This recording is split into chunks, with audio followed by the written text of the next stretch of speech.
ngayong umaga ay tumutukoy sa paninilbihan o paglilingkod sa Diyos.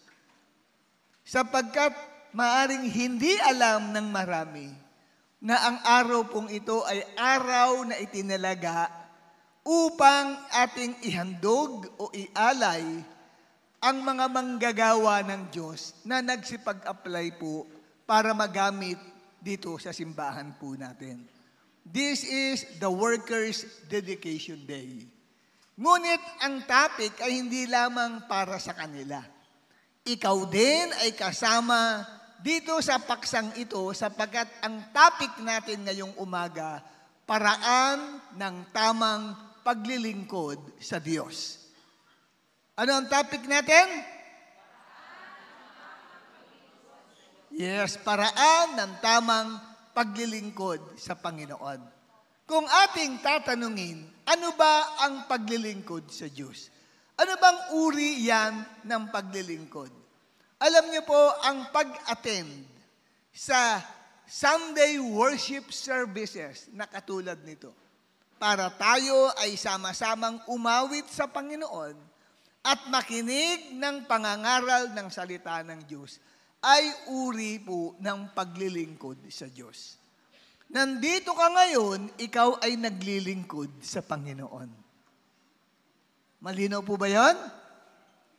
Kaya the moment na ikaw ay lumabas ng iyong bahay para dumalo sa lingguhang pagtitipon, ikaw ay pumapasok sa larangan ng paninilbihan sa Diyos.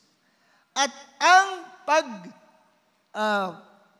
pagpayag mo, kapatid, na maka-attend upang ikaw, kapatid, ay makasamba sa Diyos, ay isang desisyong ginawa mo para magsilbi sa Diyos. At itong panahon natin ito ay panahon ng pangangampanya ng mga politicians. Marami dyan hindi gumagalang sa araw ng linggo bilang linggo ng paglilingkod sa Diyos. Linggo, magpapatawag ng meeting. Yung mga Christians na sumusuporta sa kanya, hindi dadalo ng Sunday worship, hindi maglilingkod sa Diyos, pupuntahan siya. Mali po yun. Wag yung iboboto yung ganung tao na inaagaw niya yung oras at panahon na tayo dapat ay maglingkod sa Diyos. O pwedeng magpaalam yung inyong mga manggagawa o worker o kapatid mo o mahal mo sa buhay. Hindi muna ako makakadalo ngayon sa Sunday. Hindi ako makakapagsamba sa Diyos. Bakit? Pinapatawag kami ng politikong sinusuportahan ko. Linggo, nagpatawag ng meeting. Huwag niyong iboboto yun. Sabi mo sa katabi mo, huwag mong iboboto ang taong inaagaw ang panahon para sa paglilingkod sa Diyos. Amen? Naunawaan niyo po ba ako? Kasi, nung kami ay papunta na rito ni Pastor Isabel, nakasakay kami sa tricycle.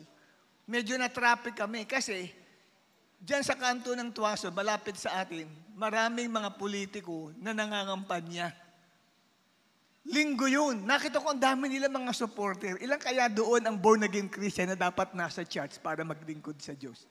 Pero nandoon. At, di ba? Mali yun. Kasi linggo, dapat inilaan mo yan para sa Panginoon. Amen po ba? Kaya, nakita ho natin dito na wag kayong papayag na may politician na magpapatawag sa inyo ng meeting, lalo na kung kasabay ng gawain ng pagsamba sa Diyos. Never. Kung sabihin ng politiko, binigyan kita ng 1,000, ibabalik ko sa iyo. Sabi mo, ibabalik ko sa iyo 1,000, wala ka rin boto sa akin. Bakit? Inaagaw mo yung oras at panahon ko para sa aking Diyos. Amen po ba? Kasi may mga taong hindi marunong gumalang patungkol na sa paninilbihan sa Diyos eh. Kung ang Diyos mo, mahal mo, hindi niya mahal ang Diyos mo. Dahil alam niya, pagdating ng linggo, lalo na kung born-again Christian yan, naku, committed yan, maghapon sa simbahan pa nga yan eh. Kaya lang naging maghapon sa lugar ng politikong iyon. Kasi may pera.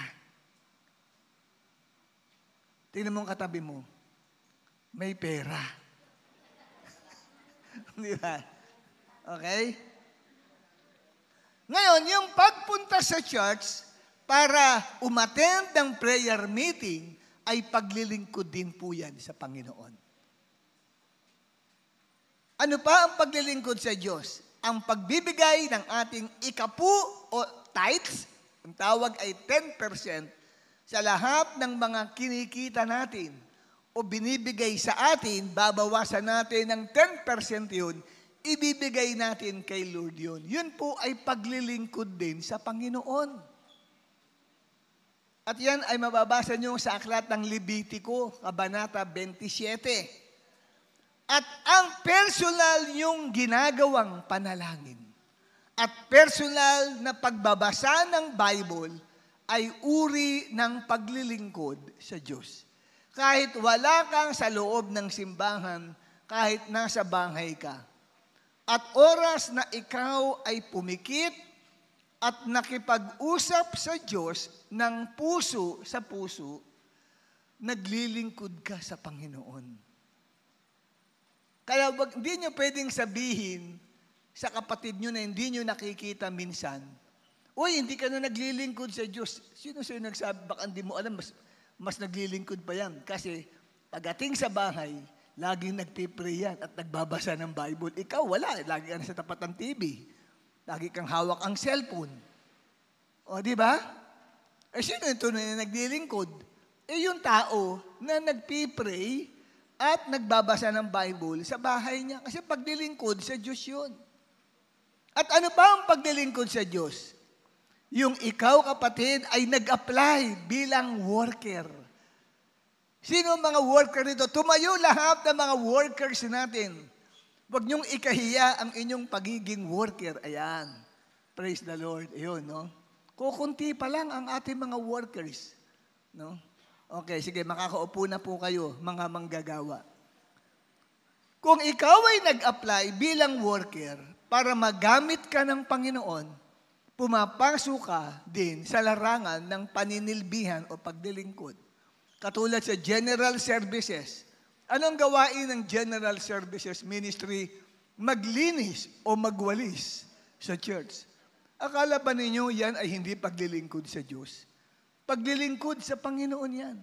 Yun lang, kapatid, na may makita kang basura dyan sa tabi mo at dinampot mo, pero hindi mo tinapon sa tabi mo, sa katabi mo, basura mo yan. Tapos, dilagay mo ang basura na yan sa iyong bulsa para mamaya hahanap ka ng trash can para dun mo ilagay. At di niyo ba alam na yan ay paglilingkod sa Panginoon? Ang paglilinis sa church ay paglilingkod sa Diyos. Yung ushering ministry, yung pagtanggap sa atin na nakangiti, kinakamayan tayo, yan po ay paglilingkod sa Panginoon. Yung sa media ministry na nagpiprepare ng ating sound system. Sila po, kapatid, na nag-aayos ng atin pong mga kawad dito at mga instruments na gagamitin, yan po ay paglilingkod din sa Diyos. Yun pong pagiging member ng praise and worship team. Nagpo-provide sila sa atin ng mga awitin at ng mga tugtog ng mga instrumento. Yan po ay paninilbihan sa Diyos. Yung pagbibigay ng special song number. Halimbawa, ikaw ay birthday mo ngayon. Nagpaalam ka, pwede po ba ako mag-special number kay Lord? Anong gagawin mo? Mag-acrobatic ka ba? Hindi po, aawit po ako kay Lord. Yan po, kapatid, ay paglilingkod din sa Diyos. At ano ba ang paglilingkod sa Diyos? Nagpo-promote ka ng tulong para sa mga kapatiran na naaksidente o kaya nasunugan o nahabaan. O nabahaan. Ayan. Di ba? May ganyan. Tapos naglulunsad tayo ng donation campaign. O mga kapatid, nasunugan po ang mga kapatiran natin ng mga ganito. Baka merong kayo dyan na mga damit na hindi ninyo nagagamit. Hindi po yung mga basahang damit para pabigay natin. Hindi po, kawawa naman sila kung basahan ang ibibigay natin na damit nila. Hindi nyo po nagagamit. Kailangan din ho nila ng pera. Baka nais nyo mag-donate tayo. Yun po'y paglilingkod din sa Diyos. Alam niyo ba kung ano yung paglilingkod sa Diyos? Pagsasagawa ng mabubuting bagay sa kapwa natin ay paglilingkod sa Diyos. Yung pagpo-promote ng healthcare, meron tayo mga nurses dito. Yung mga high blood dyan, di ba? Chine-check up kayo. Di ba? Ine-entertain kayo. Yung mga matataas ang blood sugar, tinatanong kayo ng ating mga members ng healthcare, alam niyo po ba na hindi po yan paglilingkod lang sa tao. Yan ay paglilingkod sa Diyos. Yung ginagawang medical mission, na dati nagsagawa tayo dyan sa kanto ng Luzon at saka nitong ating Dated del Sur Street, yung kahabaan ng Luzon na yan, di ba nagkaroon tayo ng medical mission dyan, nagbigay tayo ng mga gamot, tapos mga check-up nila, isang uri ng paglilingkod po sa Diyos yan. Hindi tayo naglilingkod sa tao. Okay? At isa pa pong paglilingkod sa Diyos ay kung tayo po ay lumalayo sa paggawa ng kasalanan. Ikaw, kapatid, ay umiiwas na makapag-commit ng kasalanan. Kasi ang sabi ng Roma 12, talatang 1, ipinamamanig ko sa inyo mga kapatid, alang-alang sa dakilang kahabagan ng Diyos, na inyong ihandog ang inyong mga katawan na isang haing buhay, banal, na katanggap-tanggap sa Diyos, na siya ninyong katampatang pagsamba. Yung setang pagsamba, paglilingkod. So, yun pala kapatid, na tayo ay umiiwas gumawa ng kasalanan ay isang uri ng paglilingkod sa Diyos. At ano pa ang mga paglilingkod na yan? Sa Mateo 25, talatang 40. Sasabihin ng hari, tandaan ninyo, nang gawin nyo ito sa isa sa mga alagad ko, siya man ang pinakahamak, ako ang inyong tinulungan. Nag-reply yung mga tao, kailan ka namin nakitang nagkasakit? Kailan ka namin nakitang nakulong? Kailan ka po namin nakitang wala kayong damit? Ang sabi ni Jesus, ang ginawa nyo sa kanila ay ginawa nyo sa akin. Kaya yung paggawa ng mabuti sa kapwa ay paglilingkod sa Diyos. Kasi ginawa mo yan, akala mo lang sa tao lang yun. Nakakita ka ng isang taong walang pera, namamalimos, hindi na makakain. Inabutan mo kahit piso mula sa puso. Yun lang ang pera mo eh. Inabutan mo siya. Ang sabi ni Jesus, ang ginawa mo sa kanila ay ginawa mo sa akin. Amen? Nakita mo yung kapatid mo, nung linggo yan din ang suot, hanggang ngayon yan pa rin ang suot. Kawawa naman, bulungan mo. Wala ka bang ibang damit? Wala po eh. Mamaya pag after the service, punta ka sa akin sa bahay, bibigyan kita ng bagong damit. Binigyan mo siya ng bagong damit. Yan po ba kapatid, ay paglilingkod sa Diyos? Yes, ang sabi ni Jesus, wala akong masuot pero binigyan niyo ko ng kasuotan. Sabi ng mga tao, kailan ka namin nakita, Lord, na ikaw ay walang suot at wala kang masuot? Kasi tao nakikita nila. Ang linaw sabi ni Jesus, ang ginawa mo sa kanila ay ginawa nyo sa akin. Kaya yan po kapatid, ang paggawa ng mabuti ay paglilingkod sa Panginoon. Meron dumating, matanda na, walang maupuan kasi punong-puno tayo dito. Nag-volunteer ang isang tao. Tumayo siya, kayo na po ang maupo dito. Hindi, wag na, kayo na po. Paglilingkod sa Panginoon yan. Bakit? Marinig mo isang araw, katulad sinabi ni Jesus sa araw ng paghuhukom, kasi huhukuman niya lahat ng tao, yung Mateo 25, huhukuman niya lahat ng tao. Hiniwalay niya ang mga tao sa dalawang grupo. Grupo ng mga kambing, at grupo ng mga tupa. At sabi niya sa mga grupo ng mga tupa sa kanyang kanan, manahin ninyo ang buhay na walang hanggan. Sapagkat nung ako ay nagugutom, pinakain niyo ako. Sabi ng mga tao, pinakain? Kailan ka namin nakita, Lord? Kung nakita ka namin, pakakainin ka talaga namin.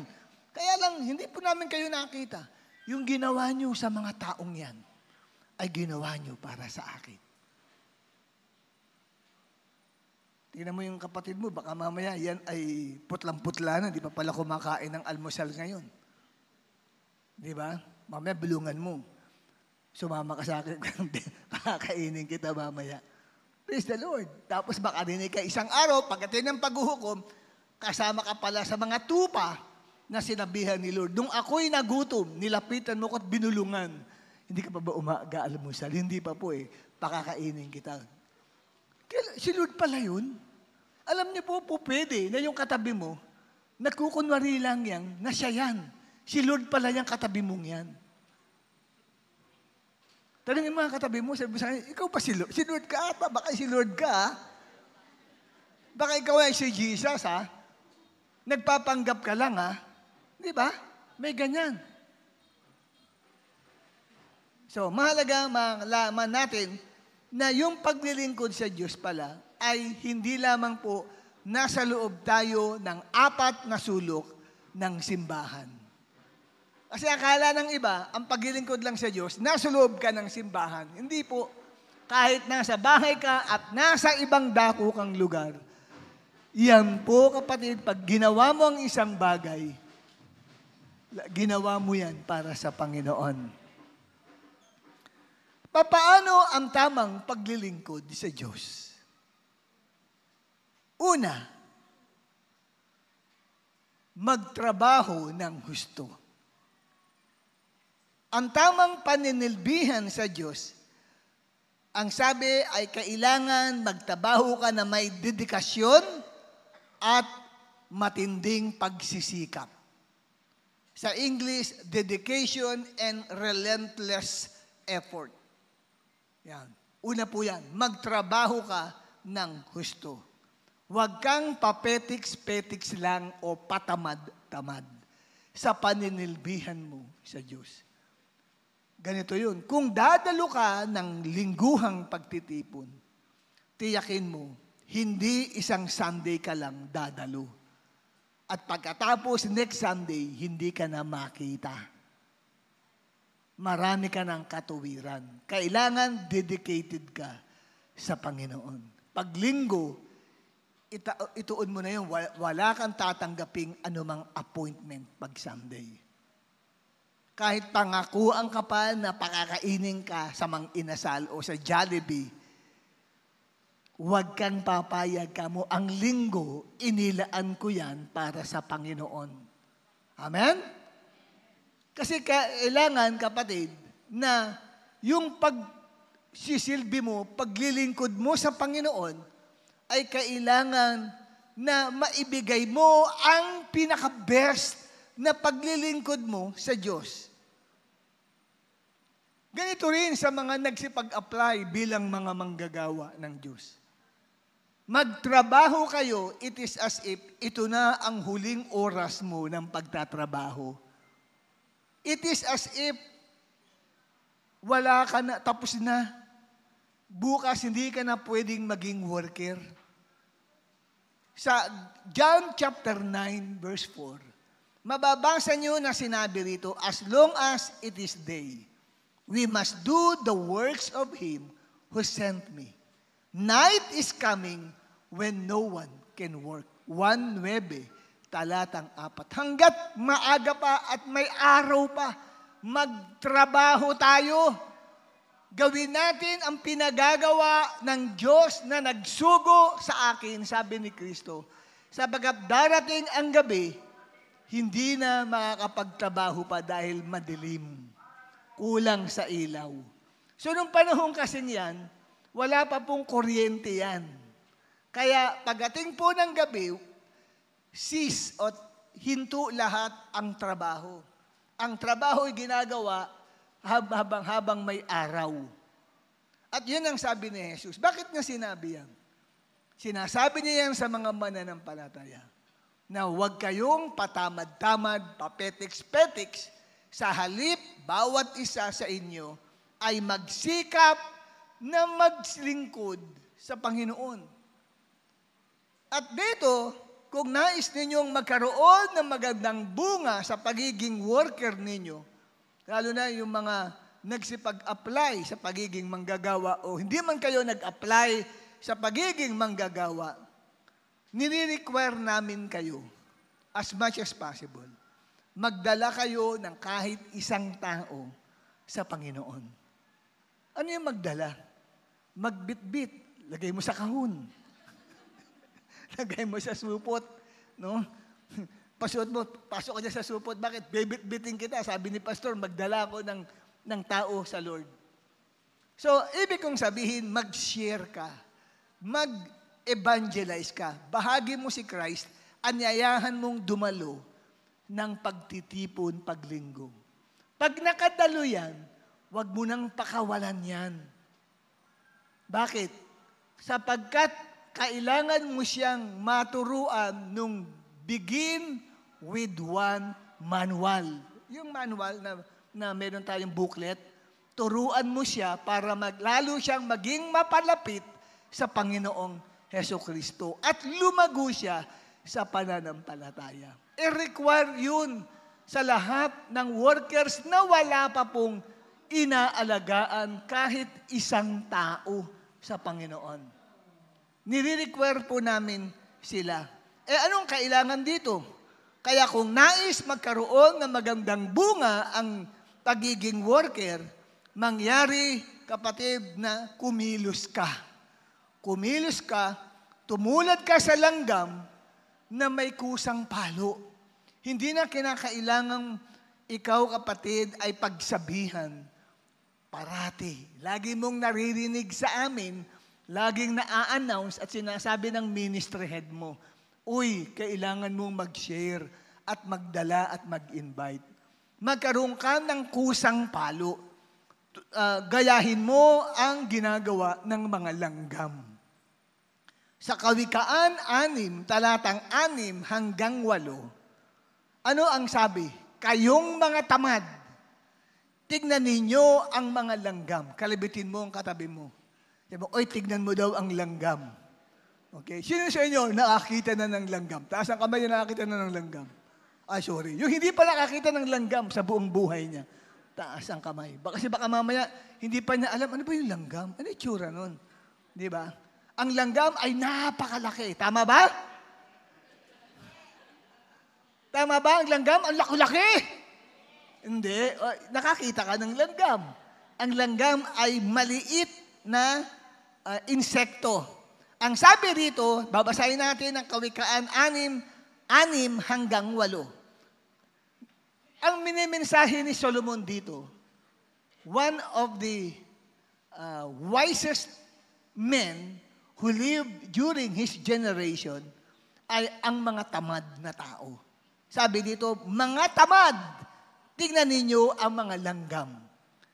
Tingnan ninyo ang mga ginagawa nila para matuto kayo. So, ang langgam pala, nagbibigay ng lesson sa atin sa buhay. Ants gives lesson to our life. At ano yung lesson na yon? Verse 7. Sabi, wala silang leader. Wala silang boss o kahit pinuno. Ganun pala ang langgam. Sabi ng Bible, wala silang leader.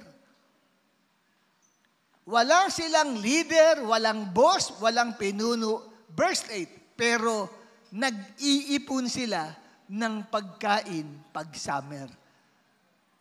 Bakit nag-iipon ng pagkain? Makita niyo yung mga langgam, ang haba. Pagka summer, ang haba ng pila nilang ganyan, no?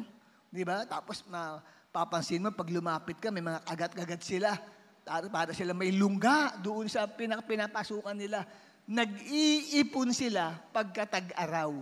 Kasi pagdating ng winter, siyempre, malamig na yan, may tubig, di na makalabas ang mga langgam, natatangay sila ng agos.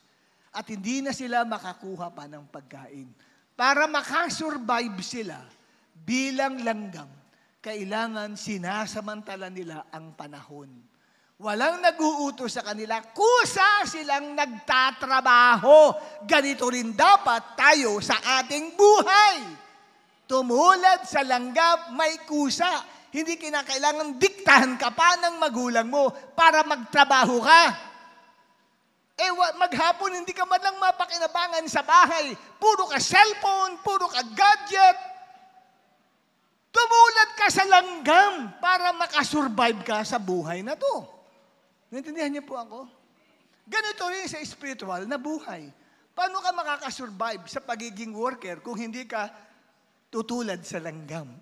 Ang requirement sa pagiging worker, para manatili kang worker, may isa kang nadadalang tao kay Lord. Kung ikaw ay tutulad sa mga ginagawa ng mga Espanyol, yung tinatawag na manana habit. Ano yung manana habit? Mamaya na lang ako mag-share. Nung dumating na, bukas na lang. Leader, bukas na lang. Busy ako eh. Dumating yung bukas, tinext ka. O Tena, ay, pwedeng isa bukas uli natin. Wala na. Hanggang sa nakalimutan mo na at dumating na yung 90-day expiry period mo sa pagiging worker na binigyan ka ng chance para mag-share, wala na, tapos na. Hindi ka tumulad sa langgam. Wala namang nagsasabi sa kanyang dapat niyang gawin yun. Pero may kusang loob siyang gawin ang isang bagay. Amen po ba? Pag kayo ba nakakita ng basura sa harapan nyo, dinadampot nyo ba? O kaya mo dinampot, kinalabit ka ng katabi, uy, pakidampot yun. Nasa church tayo, mayroong basura. May isa lang. Ano yan? Takip ng lalagyan ng chiclet na kinain ng isang tao, binagsak lang niya. Nakita mo, hindi ka naman worker, pero may kusa ka. Langgam ka. Amen? May kusa ka. Hindi naman ako worker, pero nilinis ko. Mamaya, after the service, nakita mo marumi yung gilid, naghanap ka, kapatid, ng walis. Hindi basura, walis ang hinanap mo. Tapos winalisan mo, nakita ka ng ibang mga worker. Worker ba yun? Ba't naglilinis? Amen? Nag-apply ba sa general services yun? Sabi ng head nyo, hindi. Ba't naglilinis? Langgam yan. May kusang palo yan. Hindi na kinakailangan mag-apply para magtrabaho para sa Diyos. May kusang palo. Tanungin mo katabi mo, ikaw ba'y lahing langgam? May lahing langgam ka ba? Dapat ganyan din ang mga manggagawa. Hindi dahil sa kayo ay nag-apply, kundi dahil meron kang lahing langgam. Kailangan natin yun. Sabi dito sa Bible, masdan ninyo, tag-aralan ninyo ang langgam para matuto kayo. Sino kinakausap na dito? Tao.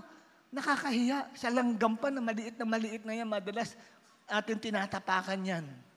Madalas binubuhusan ko pa yan ng tubig na mainit. Pagka doon sa kitchen namin, mahaba ang pila niya, paglalaroan ko pa yan. Nagpapakulo ako tubig na mainit, mamaya bubuhusan ko sila, patay lahat sila. Pero may lesson sa kanila. Naunawaan mo ba? Sabi mo sa katabi mo, naunawaan mo ba?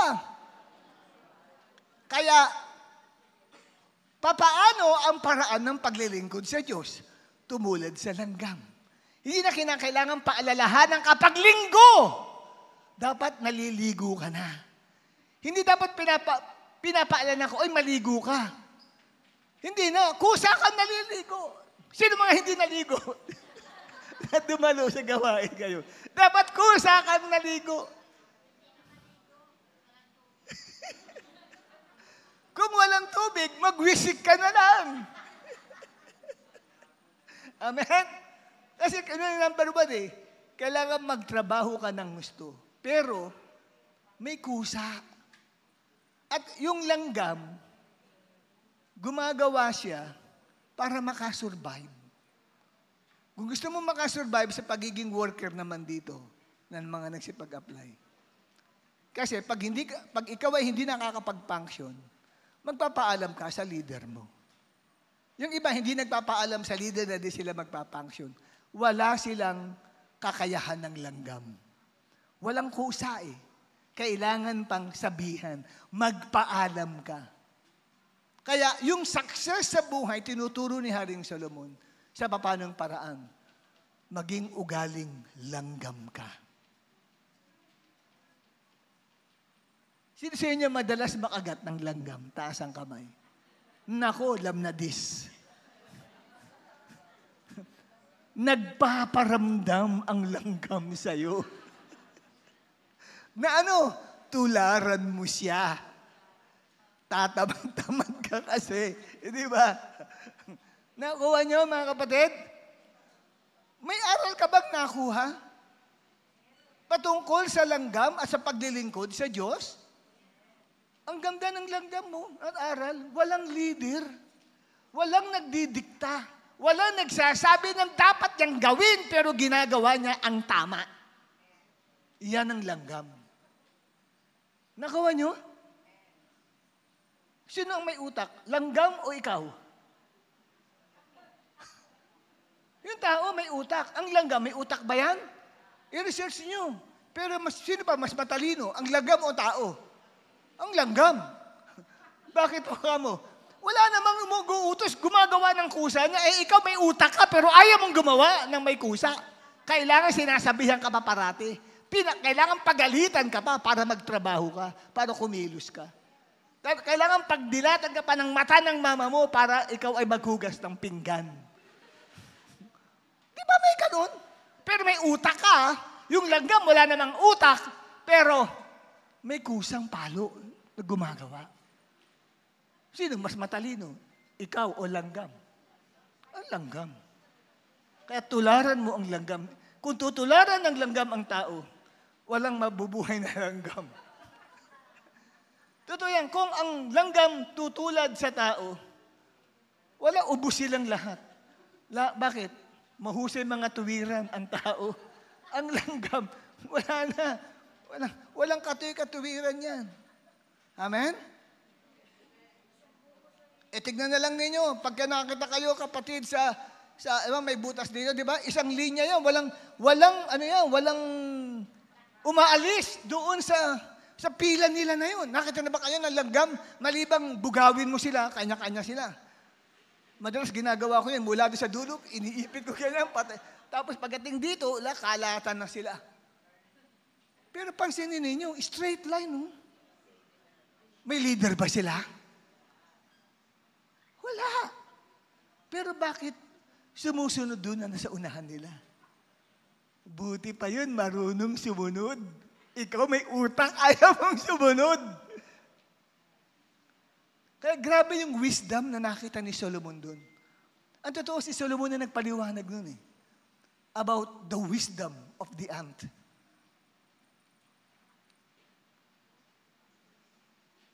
Yung karunungan ng isang langgam na dapat taglayin ng isang tao. Dahil sa wisdom na binigay ng Diyos kay Solomon, nakita niya yung kakaibang katangian ng langgam, the uniqueness of the ant na dapat tularan ng maraming tao ngayon. Lalo na sa paglilingkod natin sa Diyos. Ang ikalawa, kapatid, ikalawang tamang paraan ng paglilingkod, basahin ni si Swerte. Anong first name mo? Oh, ikaw. Ikaw nga ba yun? Ikaw ba yung si Swerte? Hindi ka maswerte? Ano first name mo? Pakibigyan. Angel. Angel Swerte. Ang apelido mo? Hindi pa Swerte. Sino yung Swerte? Wala. Ikaw ba sarili? Okay, pakibasa nga. Sa sarili mo, importante yan. Number 2. Gamitin mo mikropono, kapatid. Huwag kang mahiya. Sige, huwag kang iiyak. Huwag matakot, mabigo o magkamali. Yes. Ang tamang paraan ng paglilingkod sa Diyos, huwag kang matakot, mabigo o magkamali. May ibang tao, ayaw na mag-serve kay Lord. Baka daw magkamali lang siya. Di ba may ganon? Sige na, apply ka worker. Ayoko, natatakot ako, baka magkamali lang ako. O baka mabigo lang ako sa mga inaasahan ko. Alam niyo mga minamahal, sino nakakilala kay Elon Musk? Karamihan mga kabataan yan Si Elon Musk. Yan po ay isa sa mga pinakamayamang tao sa mundo. May-ari ng satellite yan doon sa Kaya tayo, May mga magagaling na mga wifi tayo. Satellite yan. Sa itaas, ginagamit yan ng NATO. Nagbabayad sa kanya ang NATO, no, yung North Atlantic Treaty Organization, para lamang po makakuha ng satellite at kanilang ma-surveillance yung kanilang mga ilang kalaban na bansa. Tapos may-ari din siya ng Tesla. Ito kapatid, yung hybrid na mga sasakyan. Mga milyon ang halaga ng mga sasakyan yan. Napakayaman ni Elon Musk. Sino rin ang nakakilala kay Thomas Alva Edison? Never heard ba si Thomas Alva Edison? Si Thomas Alva Edison ang nag-invent ng electricity. Yung dalawang yan, ay nakita ko na iisa ang kanilang sinasabi. Pareho silang nagsabi, learn to embrace failure. Do not afraid to fail. Huwag kayong matakot na mabigo. Pareho silang nagsabi, itrato mo o kilalanin mo na ang pagkabigo sa buhay ay isang hagdanan patungo sa pagtatagumpay.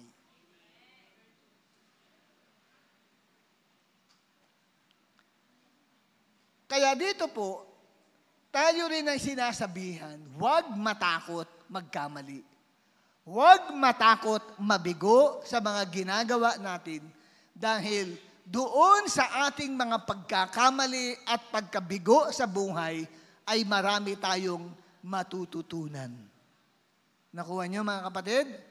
Kaya hindi nangangahulugan, lalo na sa mga dating mga manggagawa dito na naging cell leaders sa church natin.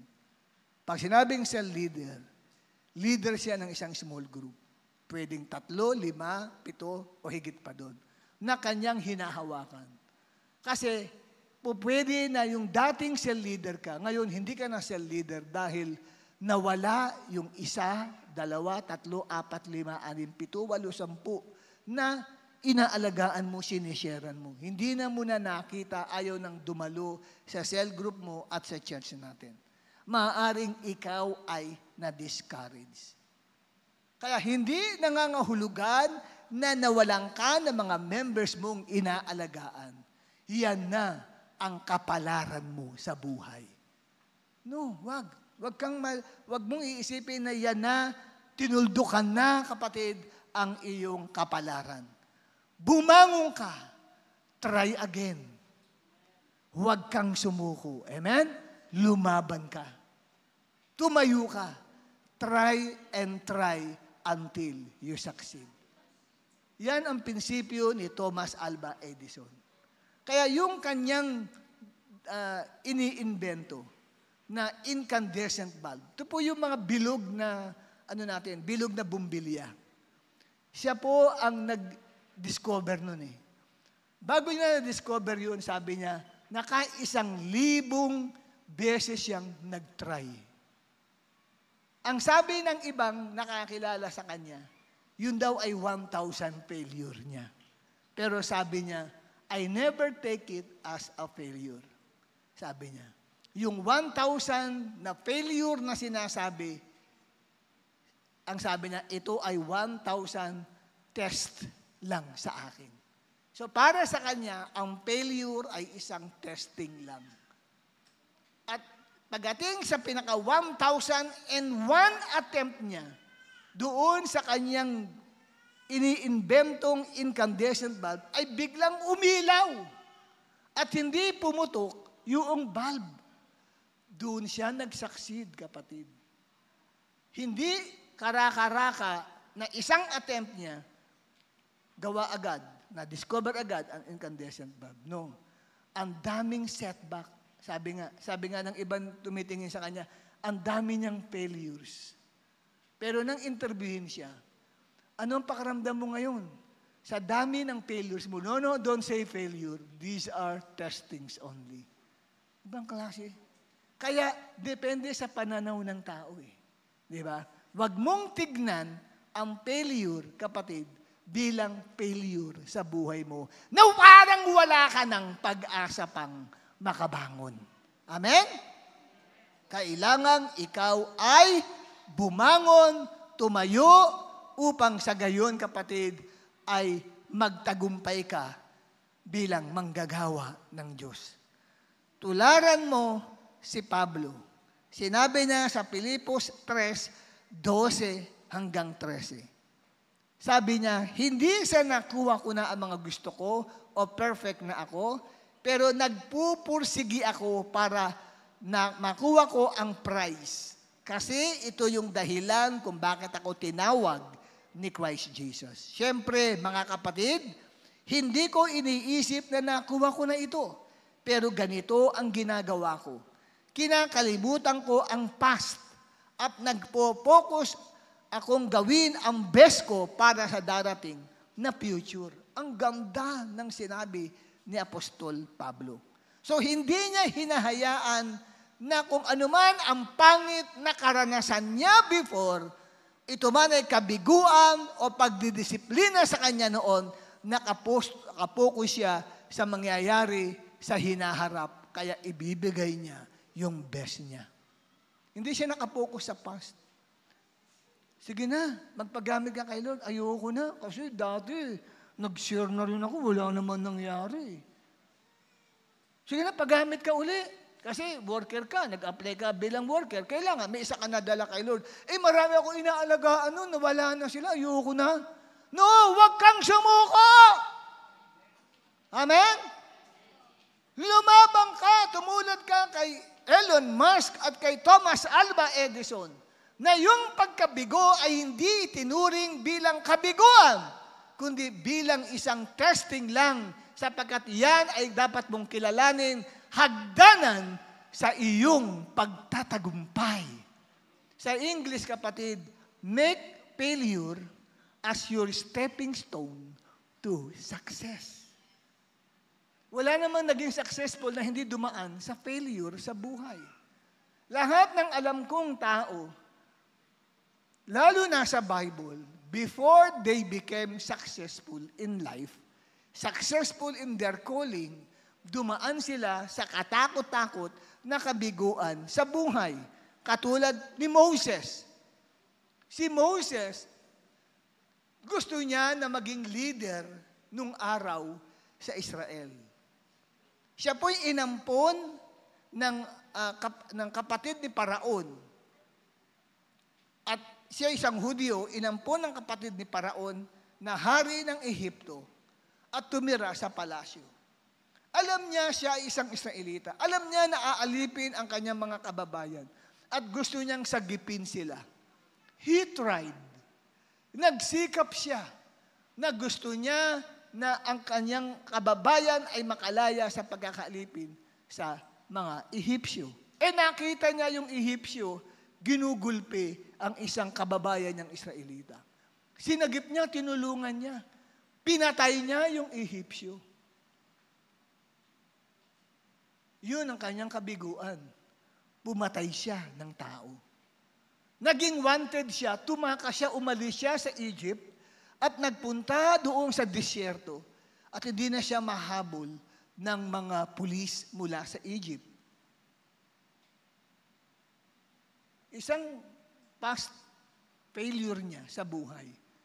Nag-attempt siya, gusto niyang maging leader at sa gusto niya pagiging leader, pumatay tuloy siya ng ibang tao sa pagtatanggol lang sa kanyang kababayan. Ano ang nangyari, kapatid, dito sa mamang si Moses? Binigyan siya ng Diyos ng second chance. Kinatagpo siya ng Diyos. Sa pamagitan ng isang mababang punong kahoy na nagliliyab at ang laking gulat niya. Ngayon lang siya nakakita ng isang puno na nagliliyab sa apoy, pero yung puno hindi naman nasusunog. Bakit nagpakita sa kanya ang Diyos? Sa pamagitan ng nagliliyab na apoy. Ibig sabihin, kayang sunugin ng apoy ng Diyos na yan ang lahat ng mga past failures, past sins, past mistakes na nagawa mo, Moses, sa iyong buhay. Susunugin yan, pero hindi ka mamamatay. Katulad ng puno. Sinusunog yung puno, pero hindi na talaga tuluyang nasusunog yung puno. Pwede kang bigyan ng Diyos ng ikalawang pagkakataon. Kaya tinawag siya ng Diyos. Moses! Moses, hubarin mo ang iyong panyapak sapagkat ang lupang kinatatayuan mo ay banal. At nagsalita ang Diyos sa kanya. Sinusugo kita sa mga Israelita. Kaya ka naging wanted bilang murderer sa Egypt dahil may malasakit ka sa bayan mong Israel. And you want to become a leader, but you have failed. Nabigo siya eh. Nangatiwiran ba si Moses, Lord, sinikap ko na nga, wala naman nangyari. Iba na lang isugo ninyo. Si Jewel na lang po sugo nyo. Si Rabbi Ariso na lang po sugo nyo sa Egypt, sabi ni Moses. Sinabi ba ni Moses yon? Hindi. Nag-example lang ako. Nilalagay ko sa ating kapanahunan. Okay?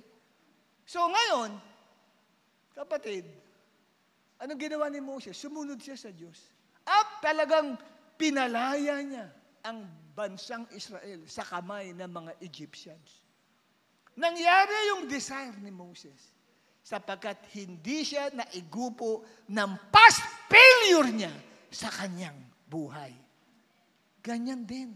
Hindi porke, kapatid, na bigo ka sa maraming pag-a-attempt mo noon sa pagiging worker, lagi kang nadidisiplina, lagi kang nagkakaroon kayo ng problema ng iyong ministry head, ayaw mo na mag-worker. Kasi ito na naman, magbabanggaan na naman kami ng leader ko.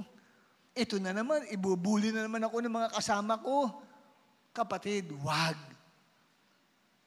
Lumaban ka. Tumulad ka kay Moses, may past failure, pero nakatayo siya at nakabangon. Sino pa sa Bible? Si Gideon.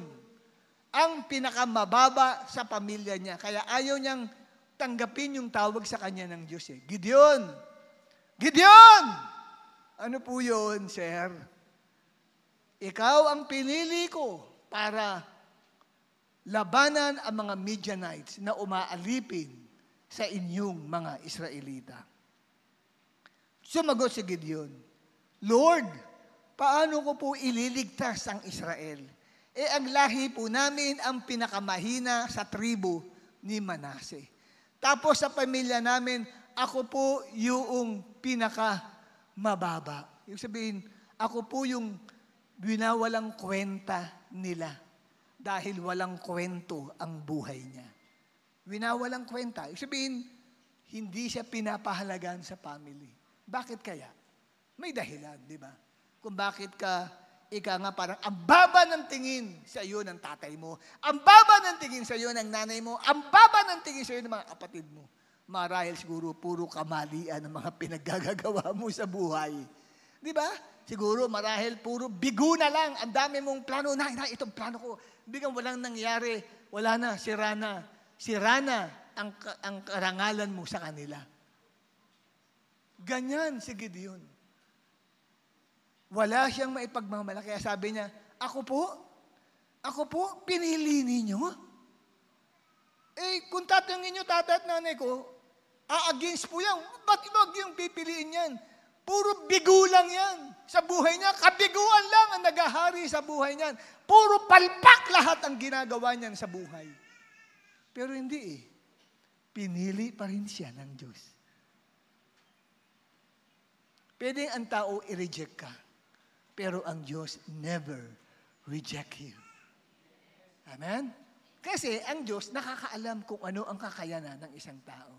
Tinawag siyang isang magiting at mahusay na mandirigma. Pero sa paningin ng kanyang mga magulang, paningin ng pamilya niya, wala. Mahinang klase yan. Pero sa paningin ng Diyos, hindi. Napakagaling ng taong yan. Marahil, marami kang kabiguang nararanasan bilang worker, ang baba ng tingin mo sa sarili mo. Sa sarili mo lang yun. Pero ang Diyos, kaya, anong tingin sa'yo? Laki ng tiwala sa'yo ng Diyos? Kinausap ba naman sila bishop at yung mga ilang mga pastor para ikaw ay tanggapin bilang worker? Kasi kung wala nang tiwala sa iyo ang Diyos, mangungusap si Lord sa mga leaders ng simbahan. Huwag nang tanggapin yan. Walang sakit ng ulo nyo lang yan sa simbahan. Naku, manggugulo lang yan sa ministry in-applyan niya. Manghahawa lang yan ng karumal-dumal na espiritu na meron yan. Magasik lang ng lagim yan sa kanyang ministry. Pero hindi eh. Bakit ang pangungusap ni Lord? Give another chance. May tiwala ang Diyos sa iyo. Kaya tinanggap ka bilang manggagawa. Amen? Lahat ng manggagawa, magsabi ng Amen. Ayun, praise the Lord. Kahit napilitan ka. At nakita ho ninyo, si Pedro, ikinailay niya si Lord. Di ba? He denied the Lord 3 times. Tignan niyo yung failure ni Peter bilang servant ni God. Ikinaila niya si Christ 3 beses niyang itinanggi na hindi niya kilala si Jesus Christ. Pero ano nangyari? Pagkatapos noon, lumitaw si Pedro, ang kauna-unahang lingkod ng Diyos na nakapagwagi ng 3,000 tao sa isang preaching lang. Siya pa yung nakagawa ng napaka-gigimbal at mahimalang kilos ng Diyos. Siya kayo nakakita, isang pangangaral lang 3,000 ang naligtas. Samantalang kami 3,000 pangangaral ni isa walang naliligtas. Ito isang pangangaral lang 3,000 ang naligtas. Kami 3,000 sermons pa para lang magligtas kahit isang tao lang. Grabe yung accomplishment niya. Pero anong pinagdaanan ng mama? Bigo siya sa kanyang spiritual life eh. Sa relasyon niya kay God, nabigo siya. Pero binitawan ba siya ni Christ? Dahil bigo ka, hindi kita pipiliin. Hindi. Kinausap siya ni Lord, Pedro, mahal mo ba ako na higit sa mga ito? 3 beses siyang tinanong din ni Pedro, Pedro, mahal mo ba ako na higit sa mga ito? Umiyak si Pedro, Panginoon, nalalaman ninyo na mahal ko kayo.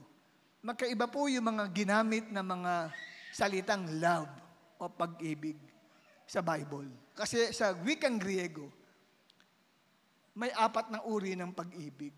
Pero pag tinranslate sa English, iisa lang, love.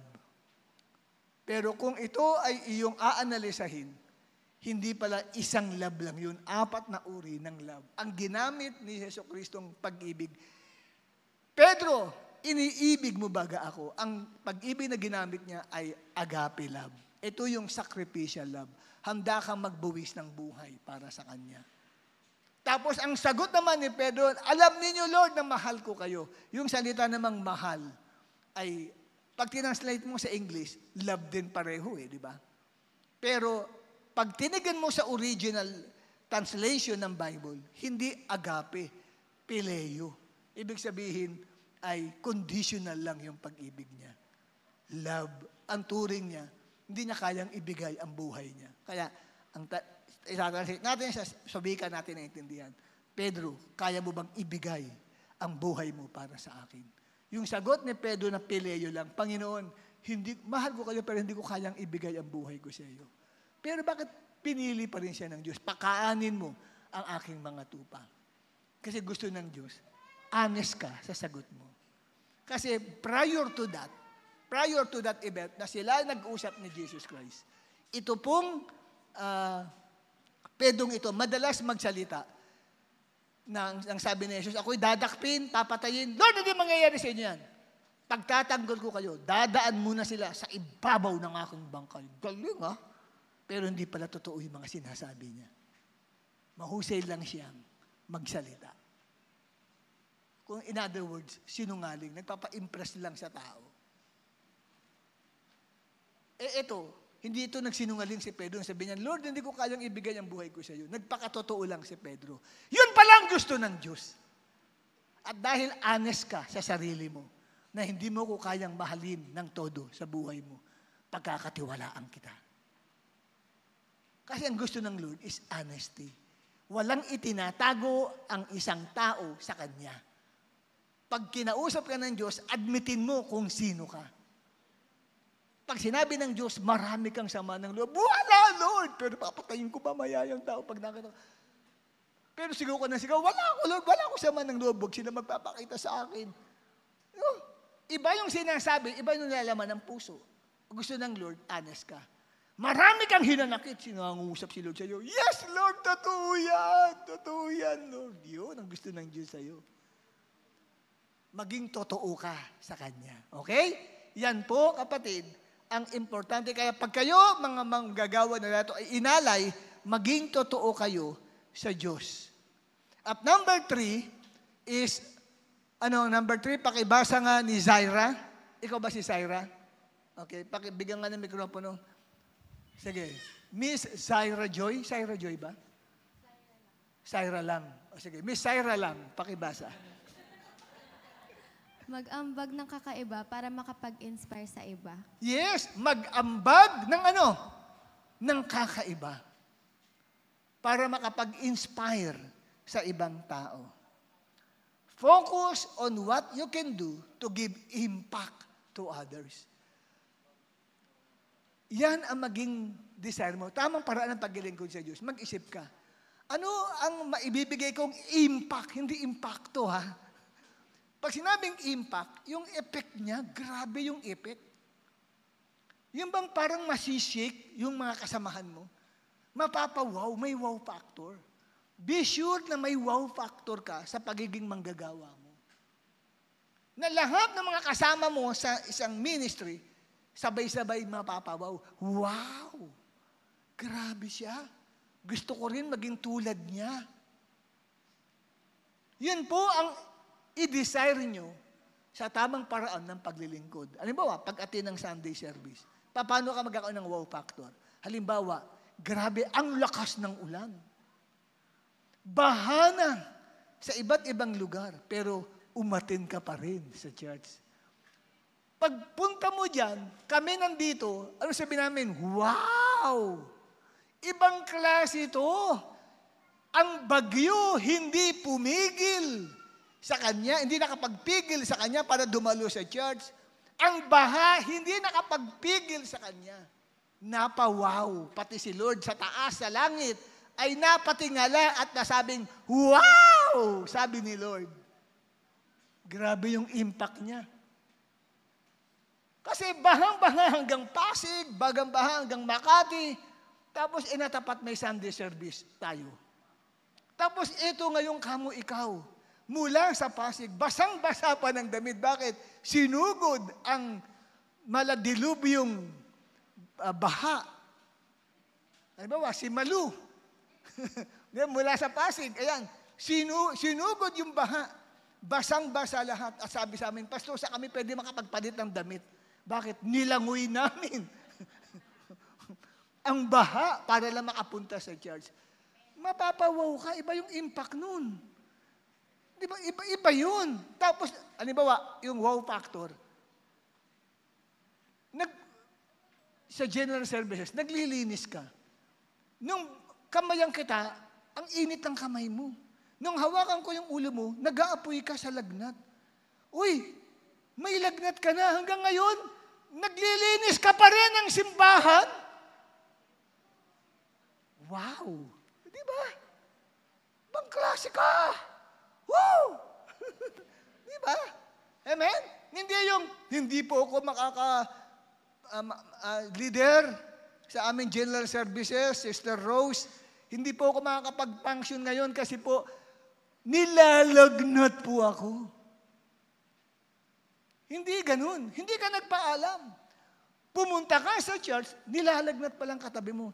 Tignan mo nga yung noo, hawakan mo nga yung noo ng katabi mo, baka nilalagnat yan at mapapawaw tayo. Nasa church, may sakit, mataas ang BP, pero nasa loob ng church, wow! Wow! May sakit, may karamdaman, inuubo, may trangkaso. Wag lang may COVID. Bawal kang pumasok pasok dito. Wag lang may COVID. Pero may sakit, may karamdaman. Wow! Tingnan naman natin, kapatid, si Brother Ray. Ito po, tayo ka nga, Brother Ray. Yan pong Brother Ray, na-aksidente po yan. Gamit po niya yung kanyang bisikleta. Mayroon pong motorcycle, binundul po siya, basag yung kanyang kanang tuhod. Nabasag ito. Naoperahan niya si Brother Ray, no? Pag tinignan niya, hindi po niya makalakad ng diretso. Pero bakit nandito pa rin sa loob ng simbahan? Kaya nung makita ko siya, sa sarili ko, napawawa ko, wow! Nakaka-inspire. Kaya kahit masakit, bisan ng tagiliran ko, pag naalala ko lang si Brother Ray, tumatayo na ako at dumadalo ko sa church. Bakit? Isa nga basag yung ganito niya, nasa loob ng simbahan. Ganyan ang dapat na paglilingkod natin sa Diyos. May impact! Nakuha niyo? May impact. O kaya nakita mo, alam mo, isang taon nabigo sa pag-ibig at talagang lungkot na lungkot siya. Tapos makikita mo, nasa sa loob ng simbahan. O kaya namatayan siya. At may burol sa kanila, pero iniwan muna yung burol, pinagkatiwala sa mga kapatid, sa mga anak, nasa loob ng church. Di ba usually pagka gano'n may patay ka, di ba? Hindi ka pupunta ng church. Maunawaan naman nila, Pastor, may patay kami. Pero may patay ka nga, pero nasa loob ka pa rin ng church. Umaattend ka pa rin ng Sunday service. Anong sabi pag nakita ka? Wow naman, may patay kayo ah. Ba't nasa church ka pa? Unahin ko muna maglingkod kay Lord. Di ba wow factor yun? At ang pinakamatindi, wala kang pera. Pero pumunta ka sa church, naglakad ka lang. Buti kung diyan ka lang nakatira sa tabi ng Masbate o kaya sa Mindanao Avenue, kayang lakarin. Kaya lang, kung galing ka pa, kapatid, ng BGC, ano ba yung BGC? Sa Taguig yun, kapatid, nilakad mo lang para pumunta sa church kasi wala kang pamasahe. Anong tawag doon? Wow! Kasi ayaw mo na hindi makapag-serve kay Lord. Gusto mo, worker ka kasi, gusto mo maging manggagawa. Bakit ka naglakad ang layo-layo? Kasi po, maglilinis po ako ng comfort room sa church. Yun po ang assignment sa akin na binigay ng aking leader. Tingnan nyo. Maglilinis lang pa ng comfort room, naglakad lang. Nagsakripisyo. Anong tawag doon? Wow! Yan ang sinasabi kong paglilingkod sa Diyos, may impact. Amen? Yung may impact. Ano ang sabi ng Philippians chapter 2, verse 3 to 4? Huwag kayong gumawa ng anuman dahil sa paghahangad ninyong maging tanyag, sa halip bilang tanda ng pagpapakumbaba, ituloy ninyong higit ang iba kaysa sa inyong mga sarili. Pag malasakitan ninyo ang kapakanan ng iba, hindi lamang ang sa sarili ninyo. So hindi ka nakatingin to your own welfare, kundi nakatingin ka sa kapakanan ng mga kapatiran. Kasi kaya ako nagtiyaga dahil gagamit sila ng comfort room, ayoko mapanghi ang comfort room. Hindi, no? Ayokong gagamit sila ang baho-baho ng comfort room. Gusto ko malinis ang comfort room.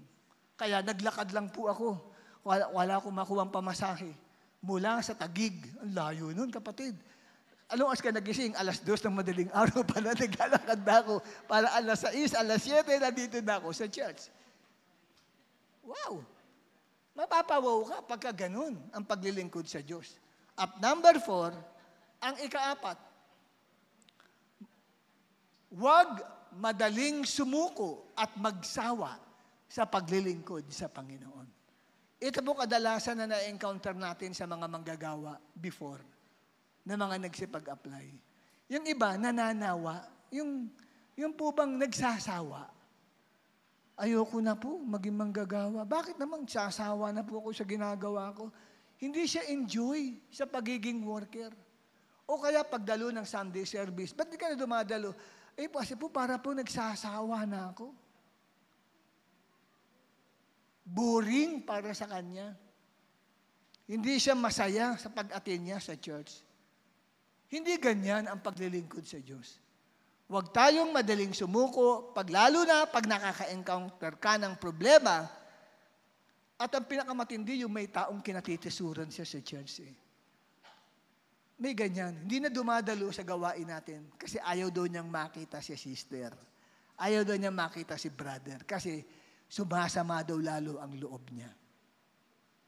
Yun lang. Apektado na ang relasyon mo sa Diyos. Sila ba ang pinaglilingkuran mo? Sila ba ang pinupuntahan mo sa simbahan? Kung sila ang pinupuntahan mo, talagang wag ka nang dumalo.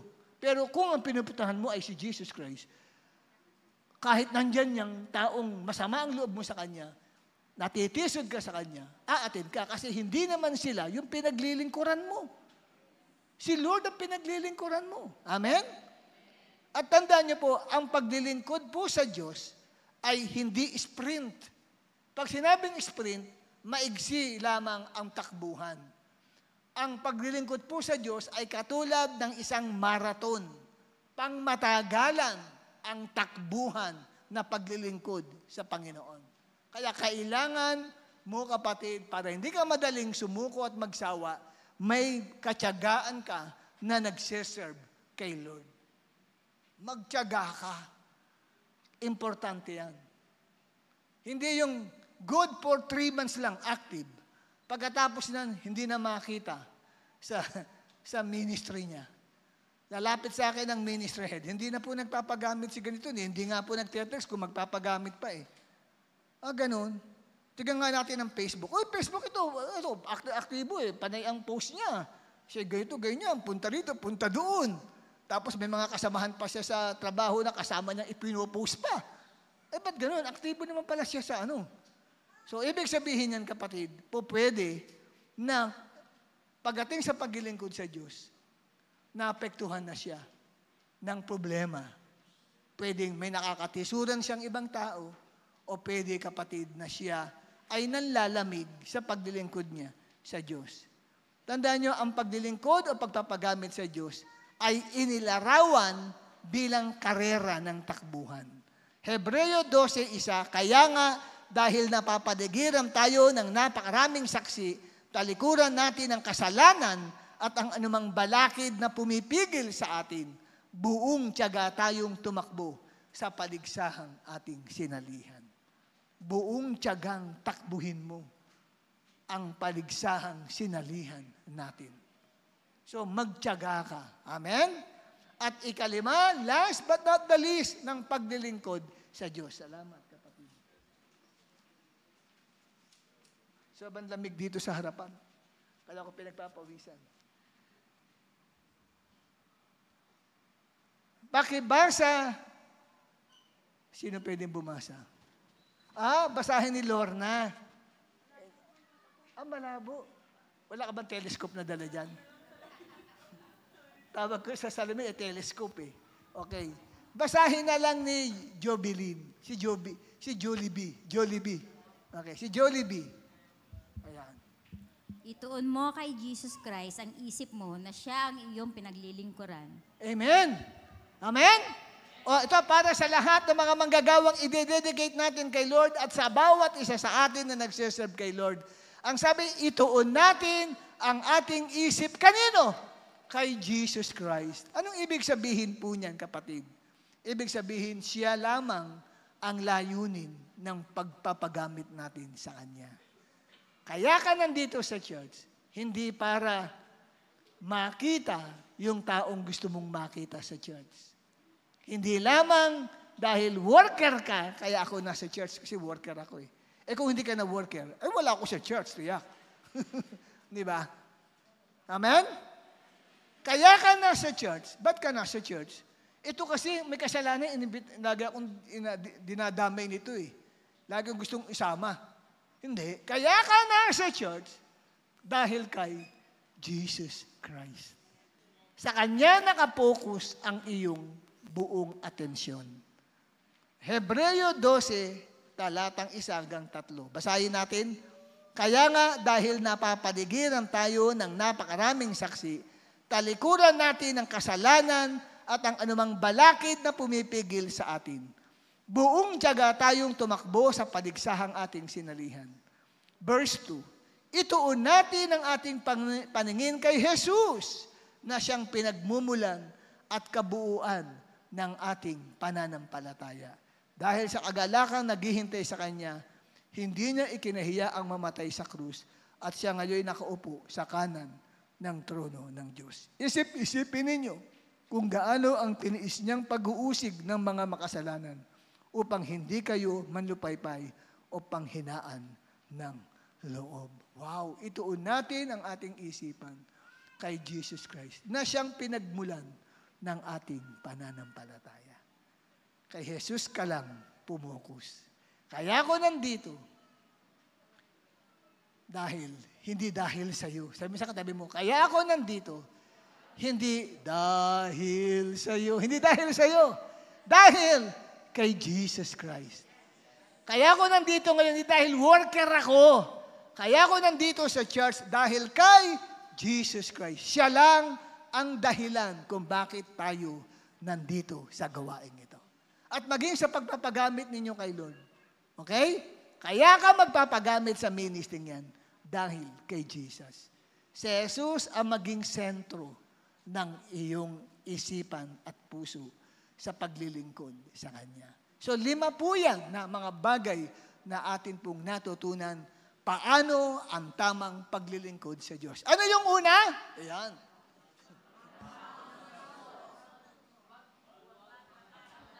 Ano ikalawa? Baka bisa nila. Ano ikatlo? Ang galing. Ano ikaapat? O, bigyan mo. Ba't bigyan mo minto? Ito nagsasalita. Ikalima. Uy, lumakas. Yes. Yung 5 yan ay tamang paraan ng paninilbihan sa Diyos. Nawa, nakapagbigay ng aral sa atin paano ang tamang paraan ng paglilingkod ko sa Panginoon. Yung kahuli-hulihan, hindi ako naglilingkod sa tao. Amen? Naglilingkod ako kay Jesus Christ. Tumayo tayong lahat.